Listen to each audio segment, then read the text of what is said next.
خدا کا شکر ہو میرے پیارے بھائیوں اور بہنوں، اکثر ہم دعا کرتے ہیں، روز بائبل پڑھتے ہیں، چرچ جاتے ہیں، لیکن جب فیصلہ لینے کا وقت آتا ہے تو دل میں الجھن ہوتی ہے، خاموشی ہوتی ہے، اور ہم نہیں جان پاتے کہ کیا یہی خدا کی مرضی ہے یا میری اپنی خواہش۔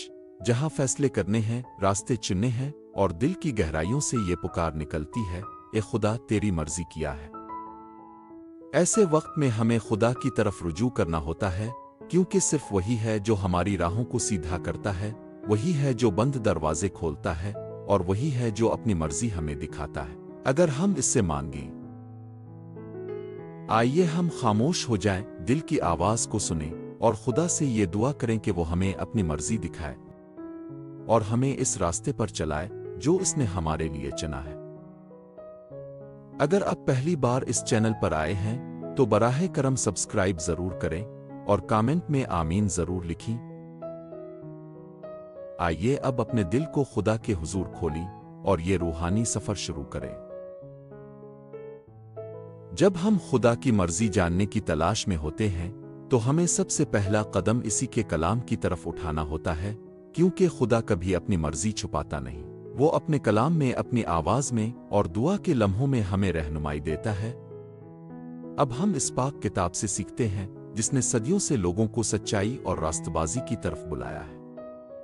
رومیو 12 باب 2 آیت میں خدا کہتا ہے، اس جہان کے سانچے میں نہ ڈھلو بلکہ اپنے ذہن کی تجدید سے تبدیل ہو جاؤ تاکہ تم خدا کی نیک، پسندیدہ اور کامل مرضی کو پہچان سکو۔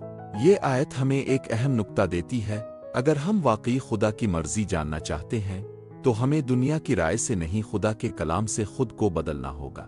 خدا کی مرضی ہمیشہ اس کے کلام سے مطابقت رکھتی ہے، ہمیں سکون، راست بازی اور محبت کی طرف لے جاتی ہے، کبھی بھی بے ترتیبی یا الجھن پیدا نہیں کرتی۔ کبھی کبھی ہم اپنی مرضی کو لے کر اتنے پریشان ہوتے ہیں کہ خدا کی مرضی کو بھول جاتے ہیں، لیکن خداوند یسوع نے ہمیں یہ سکھایا، متی 6 باب 10 آیت میں، تیری بادشاہی آئے، تیری مرضی جیسے آسمان پر پوری ہوتی ہے زمین پر بھی ہو۔ جب یسوع نے ہمیں دعا سکھائی تو پہلا جملہ ہی تھا، تیری مرضی ہو۔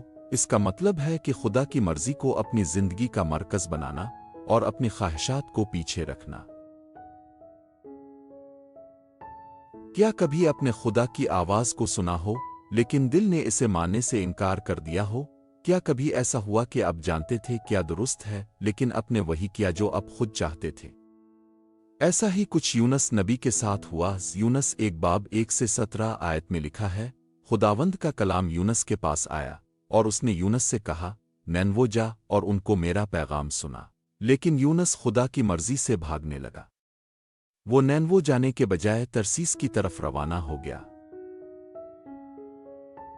جب یونس نبی نے خدا کی مرضی سے انکار کیا تو اس کا نتیجہ یہ نکلا کہ وہ ایک شدید سمندری طوفان میں پھنس گیا، جہاز ڈوبنے لگا اور بالآخر وہ ایک بڑی مچھلی کے پیٹ میں جا گرا۔ اور آخرکار یونس نے مانا کہ خدا کی مرضی کے خلاف چلنا ہمیشہ مصیبت لاتا ہے۔ یونس کی نافرمانی خدا سے دوری کا سبب بنی۔ اس کے فیصلے نے نہ صرف اس کی زندگی کو خطرے میں ڈالا بلکہ جہاز پر موجود دوسروں کو بھی مصیبت میں ڈال دیا۔ لیکن خدا نے اسے تنہا نہیں چھوڑا، اس نے ایک بڑی مچھلی کو بھیجا تاکہ یونس کی جان بچا کر اسے واپس اس کے مقصد کی طرف لے جائے۔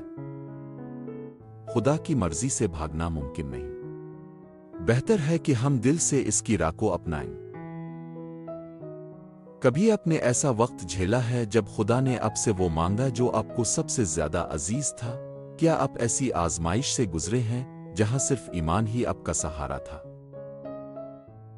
آئیے ابراہیم نبی کی زندگی کا ایک ایسا لمحہ یاد کریں جو قربانی، فرمانبرداری اور ایمان کا کمال نمونہ ہے۔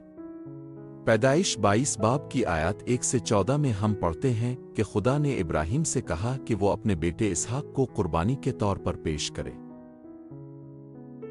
کیا آپ تصور کر سکتے ہیں؟ وہ بیٹا جس کا وعدہ خدا نے کیا تھا، وہی بیٹا جسے بوڑھی عمر میں پایا، اب خدا اس بیٹے کو مانگ رہا ہے۔